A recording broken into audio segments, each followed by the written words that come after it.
तो हम चर्चा कर रहे थे कि ये जो ध्यान में हम सोम मंत्र का जप करते हैं उसका परिणाम क्या है।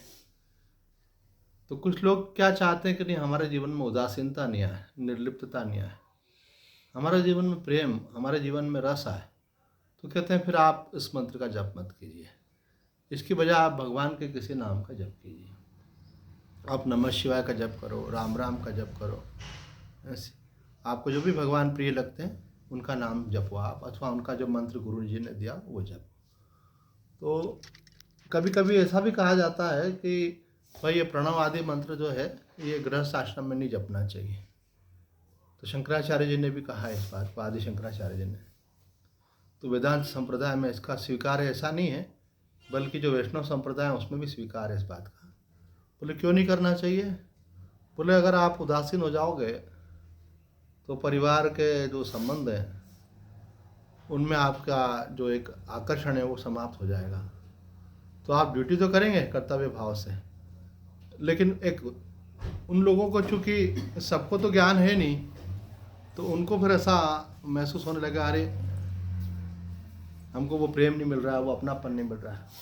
आदमी केवल सेवा ही नहीं चाहता, उसके साथ साथ और क्या चाहता है, वो मोह भी चाहता है। संसार का संबंध जो है मोह से चलता है। जब आपने निर्लिप्त आने लगेगी तो उनको ऐसा लगेगा। लेकिन निर्लिप्त होने का मतलब ये नहीं कि व्यक्ति अपने कर्तव्य का त्याग करता है, कर्तव्य को तो वो यथावत करता ही है, लेकिन उसमें लिप्त नहीं होता है। तो ज्ञानी की स्थिति ऐसी होती है। और भक्त की स्थिति कैसी होती है? किसी का मोबाइल चल रहा है, आपका है? कविता जी का। अच्छा, तो मुझे होस्ट बना दे वो।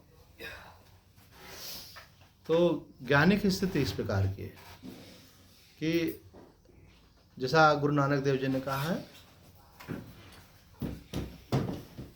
ये आप इधर बैठ जाइए तो बच्चे इधर बैठ जाए। अरे बेटा नवनी नूपुर, आप इधर बैठ जाओ आराम से। तो ये गुरु नानक देव जी ने इतनी महिमा जो गाई है, ये बात भगवान गीता में स्वयं के लिए भी कहते हैं, उदासीन वत आसीन। खुद के लिए बोले मैं कैसे स्थित हूँ, मैं उदासीन भाव से संसार में स्थित हूँ। तो उदासीन भाव से स्थित होने का मतलब है कि निर्लिप्त भाव से स्थित हो। और वास्तव में कोई व्यक्ति अपना कार्य बहुत परफेक्टली तभी कर पाता है कि वो उन जिस कार्य को कर रहा है उसमें वो इमोशनली ज़्यादा इन्वॉल्व नहीं हो जाए। अगर आप इमोशनली किसी काम में इन्वॉल्व हो गए तो उसके जो भी परिणाम होते हैं वो सब आपको प्रभावित करते हैं, है ना। जैसे कोई बहुत बड़ा सर्जन है, वो ऑपरेशन करना चाहता है। तो जब किसी पेशेंट का ऑपरेशन करता है तो उसमें वो प्रभावित नहीं होता, क्योंकि उसका रोज का काम है ये। एक से अधिक ऑपरेशन एक दिन में करते हैं डॉक्टर्स, लेकिन उन्हीं डॉक्टर को कभी अपने ही बच्चे का ऑपरेशन करना पड़े तो वो बड़े भगवान से प्रेयर करते हुए अंदर जाते हैं कि ये उन्होंने देखा है कि कुछ ऑपरेशन अनसक्सेसफुल भी होते हैं, तो ऑपरेशन अच्छे से हो जाए। और कभी कभी ज़्यादा इमोशनल होने के कारण उनके हाथ भी हिलने लगते हैं। तो कुछ लोग बोलते हैं भाई मैं अपने बच्चे का ऑपरेशन नहीं करूँगा, तुम हमारे मित्र हो, तुमको संभालना है, ऐसे बहुत अच्छे से करना। बोले तू फिक्र मत कर। मैंने देखा दो सर्जन आपस में बात कर रहे थे, तो बोले तू फिक्र मत कर, तेरी माँ मेरी माँ है, तुझे चिंता नहीं करना है, मैं संभाल लूँगा सारा। तो कहने का मतलब ये कि जब इमोशनली आप इन्वॉल्व होते हो तो आप जिस कार्य को जितनी आपकी क्षमता उससे नहीं कर पाते हो। तो आपको विवेक पूर्वक कोई कार्य करना है। तो संसार के व्यवहार, जैसे मानो अभी हम देखें देश के प्रधानमंत्री अभी नरेंद्र मोदी जी हैं, आज वो अपना कार्य कर रहे हैं, उनको देश से प्रेम है, स्वाभाविक है। लेकिन अगर देश के ऊपर कोई दूसरा देश आक्रमण कर दे, उनकी सेनाएं घुसने लगे और वो बहुत अधिक इमोशनली इन्वॉल्व हो जाएं, तो ये भी हो सकता है कि वो उस कार्य के लिए कुछ बड़ा डिसीजन ऐसा ले लें कि इमीडिएटली, कि बाद में लगे अरे अपन ने इतना बड़ा डिसीजन क्यों ले लिया, इसकी अभी आवश्यकता नहीं थी। बातचीत से, संवाद से, कई तरीके से चीज़ों को रोका जा सकता है। अथवा एक चीज़ में इतने इन्वॉल्व हो गए कि देश की दूसरी कोई परिस्थिति ऐसी बन गई उसी समय तत्काल कि देश में अंदर से भी विद्रोह कुछ खड़ा हो गया। तो इधर अगर अपन ज़्यादा इन्वॉल्व हो गए तो दूसरे को मैनेज करना कठिन हो जाता है। होता ही है ना, हम किसी चीज़ में ज़्यादा जुड़ जाते हैं तो दूसरी तरफ से ध्यान हमारा हट जाता है। तो बैलेंस माइंड, एक किसी का नेचर ऐसा था कि बहुत अधिक भावुकता वाला। तो आत्मानंद जी ने उनके लिए बताया है कि वो पति पत्नी दोनों जो हैं यात्रा पे जा रहे थे, तो एकदम से बहुत बड़ा एक्सीडेंट हुआ। तो पति तो बेहोश हो गए, पत्नी घायल तो हुई लेकिन बेहोश नहीं थी, उसको पूरा होश था, उतना नहीं लगी, चोट लगी थी उसको। तो उसने जो है तुरंत खड़े होकर के जो भी गाड़ियाँ निकल रही थी उनको हाथ देना शुरू किया। तो उनमें से एक गाड़ी रुकी तो पति को उन्होंने उसमें बिठाया और हॉस्पिटल पहुंची। तो स्वामी आत्मानंद जी कहते हैं, देखो अगर वो बहुत ज़्यादा इमोशनल हो जाती और बहुत अधिक प्रभावित हो जाती तो वो काम नहीं कर पाती। और ऐसा हमने देखा है, एक गुरुजी स्वामी सनातन देव जी महाराज को, वो उनको जो है क्रॉनिक टीबी हो गया था, तो उनको चंडीगढ़ में पीजीआई हॉस्पिटल में एडमिट किया, फिर बाद में वो कोमा में भी चले गए थे। तो स्थिति ये हुई कि उनको अटेंड करने के लिए एक व्यक्ति की ज़रूरत थी। जब भी वो कॉन्शियस हो तो उनको कुछ ज़रूरत हो तो उसका ध्यान रखना। तो उनकी जो सबसे समर्पित शिष्य थी वहाँ पे, तो उनको कहा गया कि आपका कर्तव्य है, आप इनका ध्यान रखें।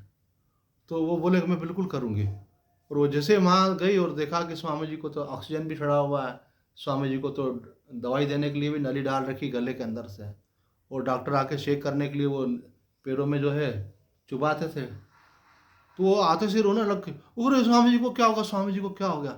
तो वो जो एक दो लोग और अटेंडेंट थे और डॉक्टर था, बोले इनको थोड़ा बाहर लेके आओ, ऐसे पूरे बाकी पेशेंट भी डिस्टर्ब होते हैं इससे। फिर लेके आया तो फिर उन्होंने ऐसा व्यवहार किया। वो स्नेह नाम था उनका, बोले इन स्नेह देवी को जो है इनके घर भेजो, ये सेवा नहीं कर सकती। तो सेवा कौन कर सकता है, जो थोड़ा बैलेंस होकर के करे। ज़्यादा भावुक हो जाए तो वो सेवा भी नहीं कर सकता, कर्तव्य का पालन भी नहीं कर सकता। तो ये साक्षी भाव की साधना इसलिए ही है कि आप अपने इमोशंस को भी देख सकें। एक बार मैं, एक महाराज जी ने जमीन में समाधि लगाई अपनी, आप लोग जानते हैं उनको, पायलट बाबा जी का नाम सुना होगा। तो हमारे पास में एक बहन रहती है, उन्होंने कहा कि हमारे गुरुजी हैं, आप चलेंगे देखने। तो हमको तो कोई कहीं भी बोले तो हम बोले चलेंगे, उसमें क्या हो गया, अच्छा लगता है, नया अनुभव होता है। तो वहाँ गए, जबलपुर के पास में एक जगह पे, काफ़ी लंबी यात्रा थी फिर भी गए। तो महाराज जी को हमने देखा कैसे एक समझ लो 6x6 का एक गड्ढा खोदा गया था, बहुत गहरा, उसमें महाराज जी नीचे बैठे और उसके बाद ऊपर पूरा टीन शेड से ढक दिया गया उसको। उसकी हाइट भी लगभग 10 फीट की हाइट रखी होगी, टीन शेड से ढक दिया। उसके बाद ऊपर मिट्टी विट्टी डाल के पूरा लीप करके पूरा पैक कर दिया उसको। जब महाराज जी ने समाधि लगा ली नीचे, ऊपर से पैक कर दिया ऐसा। अब बोले कितने दिन बाद इनका खुलेगा। फिर जब खुला उनका, तब हम रुके थे वहाँ पे, फिर खोला तो मिट्टी हटा दी गई, टिन शेड हटा दी गए। तो वो उनका शरीर ऐसा स्थिर बैठा था, बिल्कुल जैसा मूर्ति बैठी रहती है ना, और एकदम से उनके शरीर में श्वास चली। उनका जितने दिन का संकल्प था कि मैं इतने दिन, 11 दिन का संकल्प मानो, तो 11 दिन तक वो समाधि में थे। और जैसे समाधि खुली, उनके शरीर में एकदम से झटका आया, मतलब प्राण का श्वास प्रश्वास आरंभ हुई उनकी। उसके बाद कोई निशानी लगा के नीचे उतरा, फिर महाराज जी के शरीर पे ऐसे मालिश वालिश करी उन्होंने। थोड़ी देर बाद महाराज जी थोड़ा इस लायक हुए, कोई शरीर कड़क हो जाता है ना एक स्थान में बैठ के। फिर महाराज जी के साथ ऊपर आए वो, फिर एक मंच में महाराज जी विराजित हो गए। फिर सब पब्लिक दर्शन करने आ रहे थे, वीआईपी भी आए, प्रशासन की व्यवस्था भी थी, पुलिस भी थी, सब कुछ था वहाँ पे। तो ये तो बीच में प्रसंग आ गया, मैं जो बताना चाह रहा था। फिर महाराज जी जब अपने कक्ष में गए, तो एक दिन बाद की बात है वो, फिर जो बहन हमारे साथ चल रही थी वो एकदम से भावुक हो गई। वो भावुक होकर के वो महाराज जी के पैर पकड़ कर रोने लगे, महाराज जी आप ऐसे समाधि मत लगाया करो, हमको बहुत डर लगता है। ऐसा लग रहा था जैसे आप जिंदा ही नहीं हो।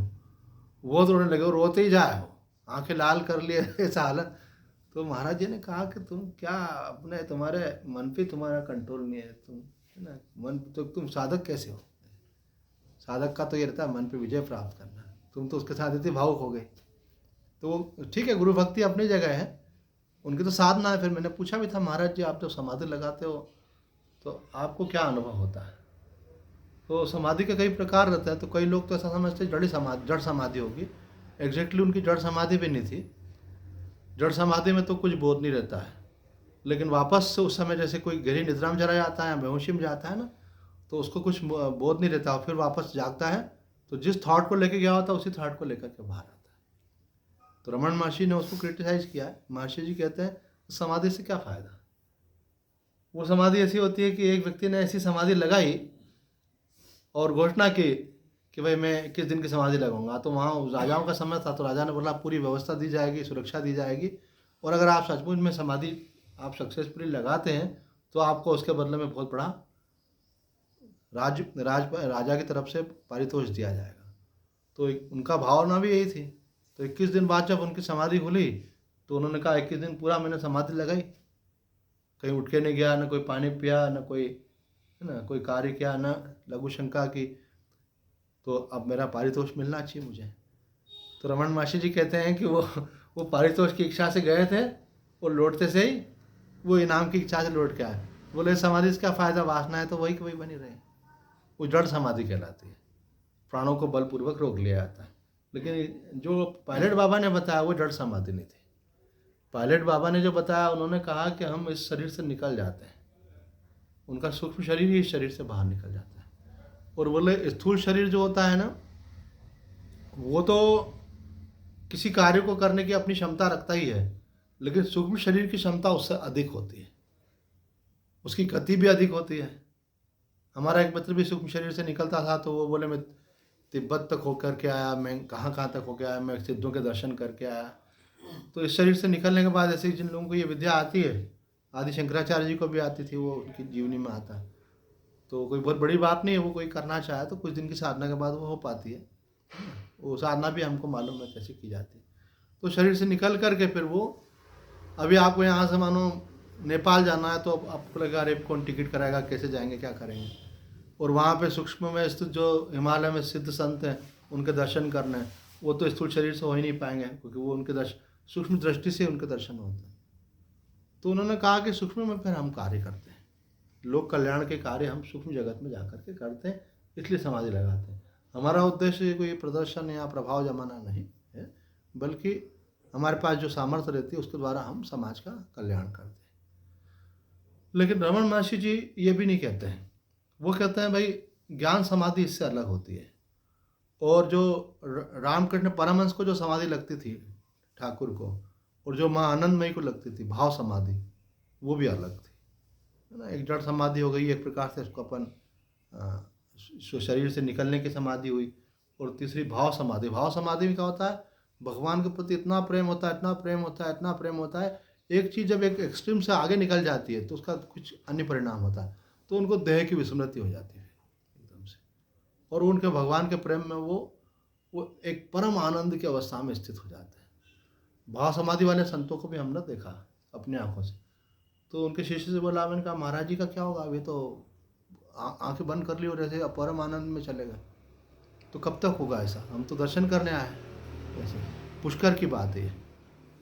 तो वो बोला अभी महाराज जी को कम से कम 3 दिन तो मान के चलो, वापस बॉडी कॉन्शियसनेस आने में 3 दिन लग सकते हैं इनको, तब तक अभी ये ऐसे रहेंगे। हम बीच बीच में देखते रहते हैं कि महाराज जी की चेतना वापस देह में आए कि नहीं। भाव समाधि होती है। और ज्ञान समाधि क्या होती है, जिसका शंकराचार्य जी ने, रमन महर्षि जी ने जिक्र किया कि आप ये चिंतन कर रहे हो कि मैं शरीर नहीं हूँ, मन नहीं हूँ, प्राण नहीं हूँ, इन सबसे परे इनका साक्षी आत्मा हूँ, और आपका ध्यान उन सब से हट के अपने शुद्ध चैतन्य स्वरूप में समाहित हो गया, और आपका अब ये भी ध्यान नहीं है कि मैं ध्यान कर रहा हूँ, और आप समाधिस्थ हो गए। वो भी, उसको भी एक्सटेसी शब्द से कहा, मतलब परम आनंद की अवस्था होती है। लेकिन प्रारब्ध का क्षय तो व्यवहार से होगा, इसलिए समाधि से चेतना वापस नीचे जरूर आती है। पर ये जरूर है कि कुछ लोगों को मालूम नहीं रहता है कि भाई समाधि में, तो वो तो समझते हैं कि पता नहीं का शरीर छूट गया था। समाधि में भी श्वास इतनी सूक्ष्म हो जाती है कि दूसरे लोगों को मालूम नहीं पड़ता है। तो एक महात्मा जी कह रहे थे ऐसा कि किसी को साथ रखना जी, कभी समाधि लग जाए तो लोग समझेंगे कि मर गए, जला देंगे फिर ऐसे। वो आपको दर्शन नहीं करा। बात हुई थी बड़वा में, अभी महाराज जी रह रहे हैं, वो बोल रहे थे ऐसा। बोले तुम अकेले रहे तो एक ब्रह्मचारी रखो अपने साथ में, कभी समाधि लग गई तो लोग समझेंगे मर गए महाराज, जला देंगे तुमको। तो कोई जानकार होना चाहिए ऐसे। तो कहने का मतलब है वो समाधि जो है, उसके पास आने के बाद फिर आदमी की लाइफ अलग रहती है। फिर लाइफ क्या हो जाती है कि ये बात आदि शंकराचार्य जी महाराज ने विवेक चूड़ामणि ग्रंथ में कही है कि समाधि से लौटी हुई बुद्धि में अपने स्वरूप का सम्यक निश्चय होता है। जैसे अभी आपको पता है भाई आप शरीर नहीं हो, आत्मा हो, तो आप निश्चय कर लेते हो मैं आत्मा हूँ। लेकिन फिर व्यवहार में कोई आपका बहुत ज़्यादा अपमान कर दे, अथवा आपको बहुत बड़ी हानि हो जाए, अथवा आपके किसी प्रिय के साथ कोई बहुत तकलीफ वाली बात हो जाए, तो आप जो है एकदम से जुड़ जाते हो और आप ये भूल जाते हो मैं आत्मा हूँ। आत्मा का तो किसी से संबंध नहीं है, और अगर संबंध है तो सभी से संबंध है, क्योंकि सबके अंदर वही एक चेतन है। तो आप इतने प्रभावित क्यों हो गए? बोले आप भूल गए कि मैं आत्मा हूँ, आप एक व्यक्ति बन गए। तो आपको लगा कि हमारे पापा हैं, मम्मी है, मित्र है, ये है ना, जो भी परिस्थिति उनके साथ आप जुड़ गए, तो फिर आप सुखी दुखी बनना फिर शुरू हो गए। तो बोले ये ज्ञान आपको टिकता क्यों नहीं है? तो बोले अंतःकरण में वो अभी पात्रता नहीं आ पाई। तो समाधि से व्यक्ति के अंदर वो पात्रता आ पाती है कि जिससे फिर वो उस ज्ञान में टिक जाता है। तो आदि शंकराचार्य महाराज कहते हैं समाधि से लौटी हुई बुद्धि में अपने स्वरूप का सम्यक निश्चय हो जाता है। अब निश्चय दृढ़ हो गया आपका, पहले वो करना चाह रहे थे पर हो नहीं पा रहा था, अब हो गया। आप समस्त व्यवहार करोगे, समस्त कर्तव्य करोगे, लोगों के लिए आप जैसे दूसरे व्यक्ति वैसे ही व्यक्ति हो, व्यवहार सब वही होता है, वही भूख प्यास लगे कि वही मिलना जुलना होगा, सब आना जाना होगा, लेकिन अंदर से आप निर्लिप्त रहेंगे। बाहर से लीला में आप कभी हंसेंगे भी, कभी हो सकता है थोड़ा सा रो भी दें किसी की परिस्थिति को देख करके, है ना। कल किसी के घर गए तो उनके जवान बालक की मृत्यु हो गई, तो वो बहन को रोना आ गया एकदम से। तो बात यही चल रही थी, आप लोग तो ब्रह्मज्ञानी, इतने संतों का आशीर्वाद है आपको, इतने सालों से आप सत्संग सुन रहे हैं, पर हम जानते हैं इस बात को, शास्त्र भी इसका प्रमाण देता है कि ज्ञानी कोई जड़ नहीं हो जाता, पत्थर नहीं हो जाता, इमोशंस उसके अंदर रहते हैं। इमोशंस के कारण वो कभी प्रसन्न भी होता है, कभी दुखी भी होता है, लेकिन वो ये जानता है कि ना मैं प्रसन्न हो रहा हूँ ना दुखी हो रहा हूँ। उसके अंदर एक तीसरा डायमेंशन खुल जाता है, वो होते हुए भी नहीं होता है, प्रसन्न होते हुए प्रसन्न नहीं और दुखी होते हुए दुखी नहीं। वो चेतना उसके अंदर बनी रहती निरंतर, अकंप चेतना। लोग किसको देख पाएंगे? ज़्यादा से ज़्यादा मन को देख पाएंगे। मन को बाहरी एक्सप्रेशन से मालूम पड़ता है। अभी आप जैसे शांत भाव से बैठे हो तो हम आपका मन देख सकते हैं, ये बिटिया अंदर से शांत है। अभी आपकी आंखें हम आप देख रही हैं तो हमको ये बात समझ में आएगी, भाई ये ध्यान से सुन रहे हैं, बात को समझ में आ रही है बात इनको। अगर किसी को नींद आने लगेगी अथवा कोई किसी का मन नहीं लगेगा तो वो भी अपन बॉडी एक्सप्रेशन से भी समझ जाते हैं। तो हम ज़्यादा से ज़्यादा ज्ञानी को कहाँ तक देख सकते हैं? उसकी बॉडी को देख सकते हैं, उसके बाद अगर देख सकते हैं तो उनके मन को देख सकते हैं, जो उनके हाव भाव प्रतिक्रिया से दिखता है। लेकिन वो जो अकंप चेतना है उनकी, जो शुद्ध साक्षी चेतना, उसको हम नहीं देख सकते। इसलिए शास्त्रों में कहा है कि ज्ञानी को उसके बाहरी लक्षणों से आप नहीं जान सकते। बोले ये कैसे ज्ञानी है? बच्चों के साथ खेलते हैं, कभी बोलते हैं मेरे को भूख लगी है ना, कभी कोई भगवान की बात करते तो रोने लग जाते हैं। तो हमारे यहाँ कहा है कि ज्ञानी का व्यवहार बालवत भी होता है, पिशाचवत भी होता है, जड़वत भी होता है, ये सब ज्ञानी के व्यवहार के लिए कहा। लेकिन आप बाहर से नहीं जान सकते, वो व्यक्ति खुद अपने उसका साक्षी रहता है, उसको मालूम रहता है कि सब कुछ हो रहा है, लेकिन सबको ये लग रहा है कि मैं कर रहा हूँ, लेकिन वास्तव में मैं अकर्ता भाव में से तो मैं कुछ भी नहीं कर रहा हूँ। अकर्ता भाव का मतलब ये थोड़ी कि कुछ करते नहीं है। अकर्ता भाव का मतलब है कि वो महसूस करते हैं मैं कुछ नहीं कर रहा हूँ, लेकिन शरीर तो कर्म करेगा, मन तो चिंतन करेगा, बाकी सब व्यवहार भी होंगे वहाँ पर। तो इसलिए कहते हैं ज्ञानी को पहचाने नहीं जा सकता। उसका कारण क्या है कि सबके संस्कार अलग अलग रहते हैं, है ना। मानो कि किसी महाराष्ट्रियन को ज्ञान हो गया तो ऐसा थोड़ी कि कड़ी खाना छोड़ देगा, और किसी साउथ इंडियन को ज्ञान हो गया तो ऐसा थोड़ी कि वो इडली डोसा नहीं खाएगा। वो बोले आज क्या बनाया नाश्ता? बोले आज इडली बना हुआ है। ऐसे कोई सिंधी पंजाबी को ज्ञान हो गया तो वो तो नाश्ते में पराठे खाएगा बोले बनाओ कोकी, तो क्योंकि उनका वो रूटीन का है। तो बोला आपको ज्ञान हो गया, अभी भी आपका ये सब छूटा नहीं। अरे तो बोले वो तो छूट चुका है, पर वो आप नहीं देख सकते छूटा कि नहीं छूटा, क्योंकि जिसने छोड़ा है वो अलग खड़ा हुआ है चेतना, और जो कर रहा है वो है मन। मन संस्कारों के अनुसार वर्तता है। अब किसी को ज्ञान हो गया तो इसका मतलब थोड़ी कि वो हिंदी बोलना छोड़ देगा, अब संस्कृत भाषा में ही बोलने लग जाएगा। जो भाषा सीखी है, जो चलती थी पहले, वही बोलेगा। तो इसलिए बाकी व्यवहार कोई प्रभावित नहीं होता। ज्ञानी होने का मतलब है कि आपने एक ऐसी चेतना में अपना अनुभव कर लिया जहाँ आप निरंतर एक परम आनंद की अवस्था में रहते हैं, और वो प्रभावित नहीं होती है, और उसमें आपकी आइडेंटिटी होती है कि वो मैं हूँ और ये आप नहीं हो। ये हमारे जीवन शास्त्रों में कहा है कि मनुष्य जन्म का वास्तविक लक्ष्य उस चेतना को उपलब्ध होना है। तो आप कहेंगे कि अगर नहीं हो तो क्या नुकसान हो जाएगा। स्वाभाविक प्रश्न है भाई, कोई लगा है इस चीज़ के लिए तो पूछेगा भाई मैं नहीं करूँ ये सब तो मुझे क्या नुकसान, क्या बोले नुकसान यही है आपके जीवन में कई बार आप सुखी होंगे, कई बार आप दुखी होंगे, और आपके मन में जो भी पूर्व वासनाएं होंगी उन वासनाओं के अनुसार आप जिएंगे। वो वासनाएं अगर बढ़ जाएंगी तो पाप कर्म भी करेंगे। बोले फिर अगर कर भी लिया तो क्या होगा, बोले जैसे कर्म करेंगे उसके अनुसार फिर गति होगी। और कई बार ऐसा भी हो सकता है कि आप अधोगति को प्राप्त हो जाएं, फिर निम्न योनियों में चले जाएं, वहाँ फिर मुक्ति का चांस भी खत्म हो जाएगा आपका। अभी तो यहाँ आप चाहें तो दुखों से मुक्त हो सकते हैं, वहाँ तो भोगना पड़ता है ना। मेरे कई जीव जो है निरंतर एक पीड़ा में रहते हैं। कब तक, बोले लाइफ टाइम के लिए, क्योंकि उनको जीवन ही ऐसा मिला। हम लोगों को अगर 15 दिन हॉस्पिटलाइज कर दे तो उसमें हम उदास हो जाते हैं, बोले अब सहन नहीं होता, अब कब ठीक होंगे, कब घर जाएंगे, अब बहुत परेशान हो गए, बार बार इतने इंजेक्शन लगा रहे हैं, ये कर रहे हैं, है ना। अपन 15 दिन में परेशान हो, अब किसको लाइफ टाइम के लिए कष्ट भोगना पड़ रहा है। तो और चलो किसी को ये नहीं तो कोई, हम देखते कई लोगों ने बिस्तर पकड़ लिया और उठ ही नहीं रहे, बुढ़ापे में होता है जैसा बेड सोल हो गया, ये हो गया, परेशान हो रहा है, प्राण भी नहीं निकल रहा है, कितना कष्ट होता है। तो कहते हैं भाई ये जब तक आपका जीवन बढ़िया चल रहा है, ऐसा रामायण में कहा है कि समय रहते हुए आपको उसका लाभ ले लेना चाहिए, क्योंकि जीवन का कोई भरोसा नहीं है। काल ही कर्म ही ईश्वर ही मिथ्या दोष लगाए, फिर नहीं तो बाद में क्या होता, बोलता अरे भाई मेरा समय ऐसा था, मैं देख नहीं पाया, मेरे कर्म ऐसे थे, मैं कर नहीं पाया, अरे भगवान ने मुझे सदमति नहीं दी, नहीं तो मैं इस सबसे पार हो जाता। तो व्यक्ति संसार के माया मोह में ऐसा फंस जाता है, उसका ध्यान जीवन का जो वास्तविक लक्ष्य है, सच्ची शांति, सच्चा आनंद, उस तरफ नहीं जाता है।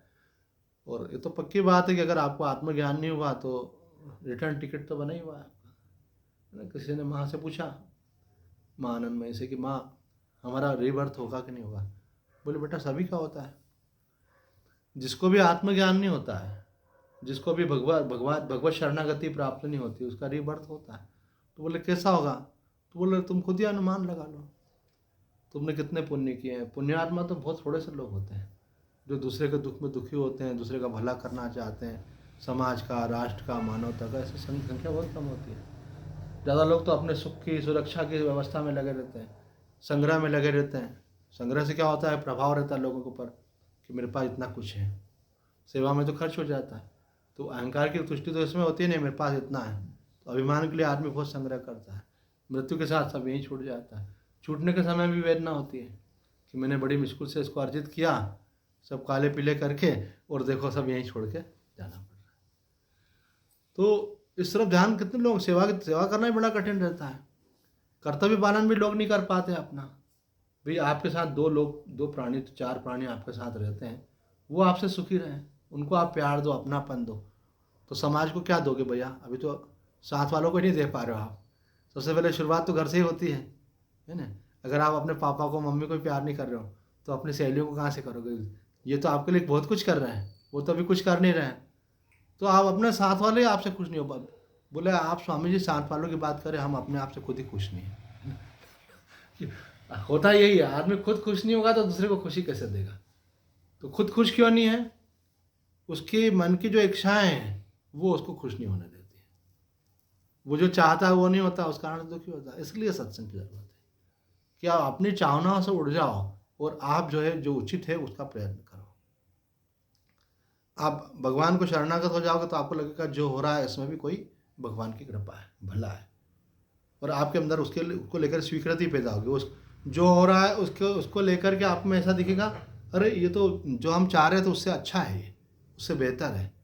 तो आपको बल्कि हर हाल में आनंद की अनुभूति होने लगेगी और आपकी शिकायत मिट जाएगी। जब आप खुद सुखी होंगे, जिसके पास जो होता है वही देता है। अगर आप सुखी हैं तो दूसरों को सुख बांटेंगे, है ना। आप जैसे ये इसके पास मुस्कुराहट है, छोटी सी गुड़िया के पास हमेशा, तो ये खुश रहती है, तो ये जब भी आएगी तो मुस्कुराएगी, तो अपने को भी, जब कोई अपने सामने मुस्कुराए तो अपने को भी मुस्कुराहट आ जाती है।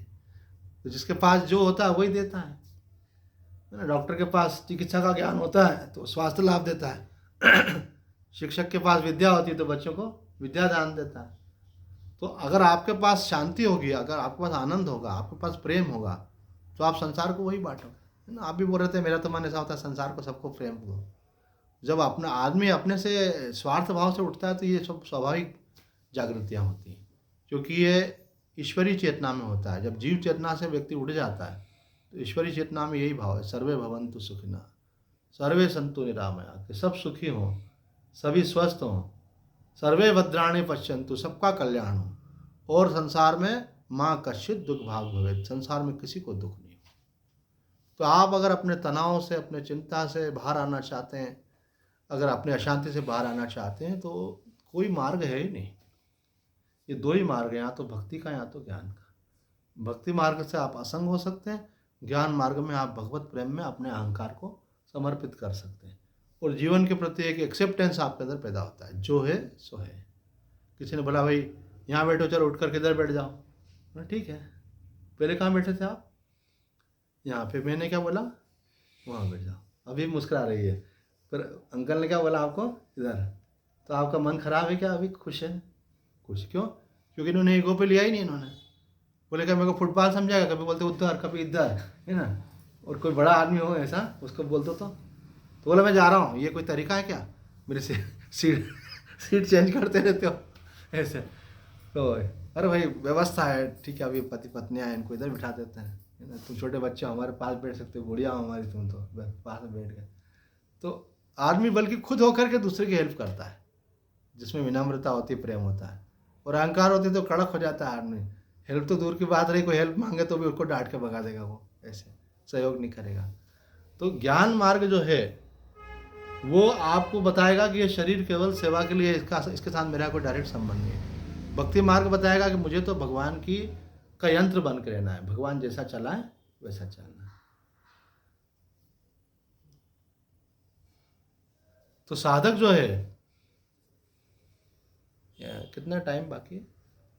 मैंने लीव कर दिया, देख लेते हैं। अच्छा, कोई बात नहीं। मेरे ख्याल से अभी 9 बजने, 10 बजे 10 मिनट है अभी। तो 10 मिनट नहीं, 8:16 पे चालू हुआ था आज। अच्छा, ठीक है। तो साधक जो है वो इस बात को समझ जाता है, इसलिए ऐसा नहीं है कि वो अपने कर्तव्यों का पालन नहीं करता है, और अच्छी प्रकार से करता है, क्योंकि वो ऐसा समझता है कि भगवान ने मुझे ये सेवा दी, परफेक्टली करता है। आपको आपके पति की सेवा मिली है, बच्चों की सेवा मिली है, तो ये आपकी मर्जी से नहीं मिली है, उनका आपका पुराना कुछ हिसाब किताब था, तो उन प्राणियों को लाके भगवान ने आपके साथ रखा है। अगर आप उनकी अच्छी सेवा करोगे तो आप ऋण से मुक्त होगे, भगवान प्रसन्न होंगे। जिस व्यक्ति को जिस ड्यूटी पे रखा जाता है, अगर वो ड्यूटी बहुत ऑनेस्टली करता है तो भगवान क्या होता है? प्रसन्न होता है कि हाँ भाई, ऐसे मालिक प्रसन्न होता है, ऐसे भगवान प्रसन्न होता है कि नहीं, you are doing your work honestly and sincerely. तो कहते हैं कि ये रोल है, लेकिन रोल भी इस प्रकार से करना है perfectly. Role is not reality. Reality तो ये है कि आप आत्मा हो, संसार जो है एक स्वप्न के समान है, लेकिन वो रियलिटी का अनुभव होने के लिए भी ये रोल आप परफेक्टली करोगे तो उनकी कृपा का आपको प्रसाद प्राप्त होगा, उसी से आपका जीवन धन्य होगा। तो बाबा जो है बहुत गंभीर प्रश्नों को लेकर के यहाँ चल रहे हैं, और इसलिए अब श्लोक तो अब समझ लो रुक गया अभी 2-3 दिन के लिए क्योंकि बाबा ने जिन बातों को उठाया है वो बातें तो आगे अलग से निकल ही नहीं पाएंगे। तो कल हमने चर्चा की थी यहाँ पे कि बाबा कहते हैं कि भगवान के नाम का जप इसलिए नहीं किया जाता कि पापों का नाश हो, और इसलिए भी नहीं किया जाता है कि उसके द्वारा हमको भगवान की प्राप्ति हो जाए, बल्कि इसलिए किया जाता है कि उसके द्वारा आपको भगवान से प्रेम होता है। जो जप मार्ग के लोग होते हैं, भाई हम क्यों जप करते हैं, तो बाबा यहाँ उसकी क्लियरिटी दे रहे हैं कि इसलिए किया जाता है भगवान का नाम, उससे आपको भगवान से प्रेम होता है। बाबा ने तो नहीं ये बात कही है, लेकिन व्याख्या में मैं बोल रहा हूँ कि भगवान से प्रेम का सबसे बड़ा फल ये होता है कि भगवान जो है एक व्यक्ति नहीं है, भगवत चेतना सर्वत्र व्याप्त है। तो जैसे जैसे आपको भगवान का नाम जपने से प्रेम का प्रादुर्भाव होगा तो आपको जीव मात्र के प्रति प्रेम होने लगेगा। ये जो व्यक्ति से प्रेम होता है ये वास्तव में प्रेम ही नहीं होता है, ये तो मोह होता है। प्रेम एक अवस्था है चित्त की, जब वो होती है तो सबसे होता है। फिर कोई आपके यहाँ सेवा करता होगा तो उसको भी आप प्यार करेंगे, कोई पशु पक्षी होगा उसको भी प्यार करेंगे, बाहर कोई मेहतर झाड़ू लगाता होगा तो भैया चाय वाय पी के नहीं ठंड में आए हो झाड़ू लगा रहे हो, भैया मैं बना के लाती हूँ, और बहन जी आप इतने दयालु, आप कितना ध्यान रखती, पूरी कॉलोनी की झाड़ू लगाता हूँ कोई नहीं पूछता, भैया कभी भी चाय चाहिए मांग लिया करो, आप चिंता नहीं करना, है ना। तो अब आपको ऐसा लग रहा है कि बेचारा ठंड में आता, तो ये आपके अंदर दया प्रेम कहाँ से आ गया? जैसे जैसे आपका अंतःकरण शुद्ध होता है आपके अंदर यह सर्वे भवन्तु सुखिनः का भाव अंदर से प्रकट होने लगता है। तो यहाँ बोल रहे हैं कि जब प्रेम आपके अंदर होगा तो प्रेम का दिन भगवान है, वो तो प्रेम के वश होकर के ही दर्शन देते हैं। अब यहाँ कह रहे हैं आगे कि आपने कहा कि ज्ञान मात्र के से साक्षात्कार नहीं होता, तो फिर ज्ञान मार्गियों को जो अहम ब्रह्मास्मि सोहम ओम आदि मंत्र हैं उनको जपने से क्या लाभ। इसकी चर्चा हम कर चुके हैं कि उसके द्वारा उनके जीवन में एक असंगता और निर्लिप्तता आती है। फिर बाबा ने आगे और स्पष्ट दिया है, इन्हें जपने से तत्व साक्षात्कार होता है, यही इनका फल है, पर उदासीनता बढ़ती है। इनसे भिन्न जो अन्य मंत्र हैं उनके द्वारा कोमलता आती है। लेकिन इसकी जगह अगर आप श्री कृष्ण शरणम मम जपें, नमः शिवाय जपें, सीताराम जपें, तो आप में मन में कोमलता आएगी। इसीलिए बोलते हैं ज्ञानी जो होते हैं कठोर होते हैं, लोग बोलते हैं। तो बाबा बोल रहे हैं एग्जैक्टली वो कठोर होते नहीं हैं, लेकिन व्यवहार में लोग उनको कठोर कहते हैं, क्योंकि वो किसी के दुख से प्रभावित नहीं होते, वो असंग भाव में रहते हैं, निर्लिप्त, और न किसी के सुख से प्रभावित होते हैं।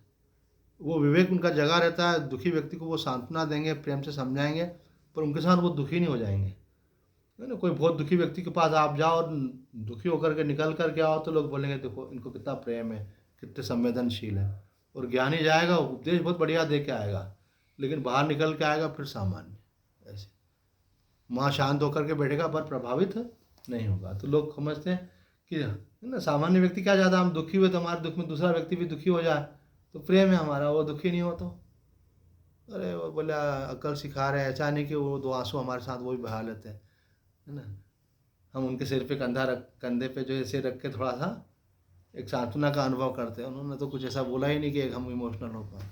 तो ज्ञानी खुद दुखी नहीं होता है। तो यहाँ बोल रहे हैं लोग उसको बोलते हैं कठोर हो गए हैं।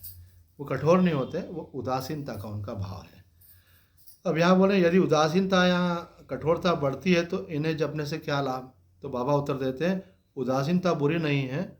उदासीनता का अर्थ कठोरता भी नहीं, परंतु परमार्थी जिसे उदासीनता कहते हैं, दूसरे लोग उसे कठोरता कहते हैं। बोध हो जाने पर इन तीनों मंत्रों को जपने से कोई लाभ नहीं, क्योंकि ज्ञान हो गया, उसका पर्पस तो वही था। क्योंकि इनका फल बोध है, वह प्राप्त हो चुका है। इनकी अपेक्षा देवी संपदा की वृद्धि के लिए किन्हीं अन्य मंत्रों का जप विशेष उपयोगी। यदि किसी को ज्ञान हो गया, अब उसको इन मंत्रों को नहीं जपना चाहिए, क्योंकि अब उसका पर्पस तो पूरा हो चुका है। लेकिन अगर देवी संपदा बढ़ेगी तो बहुत अच्छी बात है, तो उसकी जगह आप भगवान का कोई नाम जप करें। अब उसका स्पष्टीकरण आके खुद ही दे रहे हैं, बोध जाने पर यदि जप किया ही ना जाए तो क्या बुरा है। भाई ज्ञान हो गया, मैं आत्मा हूँ, अब जप नहीं भी करे तो क्या है, न नाम जप करें न सोहम जप करें। तो कह रहे हैं तब तमोगुण बढ़ेगा। आप तो आत्मा हो, लेकिन अंतःकरण का अपना सिस्टम है, उसमें रज तम और सत्व रहता है, तो वो धीरे धीरे तमोगुण की तरफ जाने लगेगा, क्योंकि अब उसका कोई लक्ष्य रह ही नहीं गया, उसको कुछ पाना ही नहीं है, वो किसी चीज़ से प्रभावित नहीं कर रहा है, तो तमोगुण की तरफ जाने लगेगा। तो यहाँ पे प्रश्न उठाया, बहुत परफेक्ट प्रश्न है कि तत्वज्ञ तमोगुण का भी साक्षी है, उसे तमोगुण से क्या आने। बोले तमोगुण आया तो मन में आया, हम तो उसके भी साक्षी हैं, आने दो तमोगुण। पहले 4 घंटे सोते थे, अब 10 घंटे सोने लग गए, ठीक है, सो रहे हैं, क्या बुरी बात। जान रहे हैं कि ना पहले हम सोते थे ना आप सो रहे हैं, तब भी शरीर सोता था, अब भी शरीर सो रहा है। तो वो बोल रहे हैं कि नहीं, हानि यह होगी कि वो तमोगुण जो है फिर आपके ज्ञान को भी दबा देगा, साक्षी भाव को भी दबा देगा, असंग वृत्ति को उदय नहीं होने देगा, जैसा कि सुषुप्ति में होता है। इसलिए आपको सत्वगुण को बनाए रखने के लिए भगवान नाम का जप करना चाहिए। अब प्रश्न कहते हैं कि एक बार बार एक ही नाम लेते रहने से क्या लाभ। एक हमारे भक्त हैं जयपाल दास हिंदुजा जी, तो उनके ऐसी पोती बोला, दादू आप जो है ना ये दिन भर एक ही नाम लेते रहते तो बोर नहीं हो जाते। ऐसे बच्चे बड़े बेसिक प्रश्न पूछते हैं। तो बोले बेटा अलग अलग नाम लेने में मन भी नहीं लगता है, एक ही नाम लेने में धीरे धीरे आनंद आता है। नाम के अंदर एक विशेषता होती है, उसकी सब शक्ति जागृत होती है, तो उसमें रस पैदा होता है। तो जितना जपता है उतना आनंद की लहरें उठती है अंदर, उतना अंदर प्रसन्नता आती है, अंदर तो शांति का संचार होता है। पर नाम जब जागृत हो जाता है, तो फिर उस नाम का जप करके आदमी किसी की भलाई की भावना करता है तो उसका भला होता है, किसी पे नाराज हो जाता तो उसकी बुराई भी हो जाती है। तो नाम की शक्ति जागृत होगी, है ना। मंत्र सिद्धि इसी को बोलते हैं। मंत्र सिद्धि के कई स्वरूप होते हैं। मंत्र के देवता का दर्शन होना मंत्र की सिद्धि है। मंत्र सिद्धि का दूसरा अर्थ ये है कि आपने जल लिया, जो मंत्र आपको सिद्ध है वो बोल करके फूंक मारी और वो किसी को जल दे दिया अथवा झंडा डाल दिया कहीं पे, जहाँ डाला वहाँ की वो निगेटिविटी दूर हो जाएगी। कुछ लोग आपको मालूम हो, ये पुरानी परंपरा है, अपने कोई बड़ी फैक्ट्री होती है, बड़ी दुकान होती है, बड़ा कारोबार होता है, अथवा कोई भी ऐसा उनका कोई प्रकल्प होता है, चल रहा होता है, तो वो किसी ब्राह्मण को हायर करते हैं कि तुम हमारे यहाँ आया करो, 2 घंटे यहाँ बैठ कर के ये पाठ किया करो, 1 घंटा आया करो, पाठ किया करो, जिसके बाद जितना पेइंग कैपेसिटी उस हिसाब से। तो बोले हमारा ये काम बढ़िया चलता रहे ऐसे। तो खुद बैठ कर के 2 घंटे पाठ नहीं कर रहे हैं, ब्राह्मण को जो है रोजाना की 100 रुपये 200 रुपये की दक्षिणा दे रहे हैं, और वो आगे क्या करता है, जब करता है। तो अगर ऐसे, मुझे एक महात्मा ने बोला हरिद्वार में कि आपके आजीवन की रहने खाने की 1 लाख व्यवस्था हमारे यहाँ होगी, पर काम एक करना पड़ेगा, यहाँ रह के गायत्री पुरस्चरण करते रहो। मतलब आप सुबह शाम बैठ करके 4 से 6 घंटे अगर जब करते हो तो हम आपका आजीवन का हम लेते हैं। तो मैंने कहा हम तो 4 घंटे में केवल खाना खाएंगे, और तुम्हारा आश्रम की बिल्डिंग पे बिल्डिंग बनती चली जाएगी। क्यों? भगवान भगवान का नाम जहाँ होता है वहाँ तो शक्ति जागृत होती है, तो ये सौभाग्य रहता है। अभी हमने भी, हमारे एक मित्र विभास जी, उनको बोला उज्जैन आश्रम खाली पड़ा है, अगर कोई महात्मा, कोई पंडित, कोई विद्वान, कोई साधक अगर वहाँ रह के भजन करना चाहता हो तो उसके रहने की तो व्यवस्था है ही, खाने की और बाकी आवश्यकताओं की पूर्ति भी हम करेंगे अगर साधना करें तो ऐसे। तो बोले स्वामी जी मिलता कहाँ है, भजन करने वाले हैं मिलते कहाँ है? भजन करो तो आपका ये लोग भी सुधर जाता है, परलोक भी सुधर जाता है। जहाँ जिस भूमि पर बैठ के जब किया था वो भूमि पवित्र हो जाती है। गुरु नानक देव जी ने जहाँ जहाँ भी चरण डाले अपने, वहाँ सब जगह गुरुद्वारे बने। क्यों? मालूम पड़ता है यहाँ आए थे, यहाँ आए थे, तो वो सब गुरुद्वारे बने। तो महापुरुषों का कहीं जाना जो है वो स्थान तीर्थ बन जाता है जैसे। तो जहाँ भगवान का भजन किया जाता है, ये हमारे यहाँ शास्त्रों में भूमि शोधन की बात भी कही जाती है। भूमि शोधन की बात कही जाती है जी। हाँ, तो भूमि शोधन की बात इसलिए कही जाती है कि आप जिस स्थान पे रहते हैं और साधना करते हैं, तो जैसे हमको पकड़ में आती बात ये कि हमने आपके यहाँ बैठ के जब किया, शारदा के यहाँ किया, रश्मि के यहाँ किया, उज्जैन आश्रम में किया, तो कहाँ कितना डिफरेंस आ रहा है। तो क्या हुआ कि एक साधु था, सनातन देव जी के साथ रहता था। तो सनातन देव जी के पास जो है उनके माता पिता है, बोले महाराज जी साधु बन गए, ये आपके साथ घूमते हैं, सबके घर में जाते हैं, तो क्या हमारे घर नहीं आते, क्या हम पापी हैं क्या? बोले तुम पापी क्यों, तुम तो पुण्यात्मा हो, तभी तो तुमको ऐसा बच्चा पैदा हुआ जो साधु बना है, तो ऐसा क्यों सोच रहे हो? तो उन्होंने कहा कि भाई इसका मन होना चाहिए, पूछ लेते हैं इससे। तो बालक राजी हो गया। बालक राजी हो गया, बोले ठीक है, आप बोलते हैं गुरुजी तो मैं घर पे भी आपके साथ चलूँगा, जैसे बाकी घरों में जाता हूँ आपके साथ वहाँ भी जाऊँगा। वो महाराज जी का नियम था, कुछ कुछ दिन कहीं कहीं रुकते थे। ऐसे भी महात्मा होते हैं। एक बाबा जी ने एक महात्मा से हमको मिलवाया था, उनका नाम था स्वामी विलीन आत्मा जी। उनका तो नियम ही था, 1-1 महीना अलग अलग जगह रहते थे, पर शहर बदल जाता था उनका। 1 महीना मानो आपके यहाँ ठहरे थे, 1 महीना फिर भोपाल में किसी का ठहरेंगे, 1 महीना मालूम पड़ेगा ग्वालियर चले गए, 1 महीना कहीं जबलपुर चले गए। तो ऐसे वो 12 महीने में 12 घर उनके बंधे हुए थे, बीच बीच में कोई बुलाता था तो फिर 12 को 13 हो जाता था, ऐसे मतलब 1 महीना डिले होता था। तो वो बालक जो महाराज जी के साथ था, सनातन देव जी के साथ, स्वामी जी ने खुद सुनाई हमको घटना, वो महाराज जी के साथ उनके घर में भी गया, जिनके घर में पैदा हुआ था, मतलब उसका घर था वो पिछला घर, अब तो घर त्याग छोड़ चुका था। तो 2 दिन, महाराज जी तो 15 दिन रहने थे, 2 दिन बाद बोलता मैं तो नहीं रहूँगा। तो बोले तुमको क्या है बेटा, सब भगवान के घर है, तुम्हारा कोई किसी का नहीं है। तो बोला नहीं, इसलिए नहीं रहूँगा कि यहाँ मेरा जप नहीं हो रहा है, मैं जप कर रहा हूँ तो मेरा मन नहीं लग रहा है। जैसे किसी चीज़ को करने में फ्रिक्शन, वो रजिस्ट होती है चीज़, रोक रही है, तो हो नहीं पा रहा है। और बोले मेरा सहज चलता है, यहाँ नहीं हो पा रहा है। तो महाराज जी मैं तो यहाँ नहीं रुकूँगा। तो महाराज जी ने कहा कि भाई तेरी मर्जी है, तो साधु को तेरे को मैं क्या को बांधूँ ऐसे।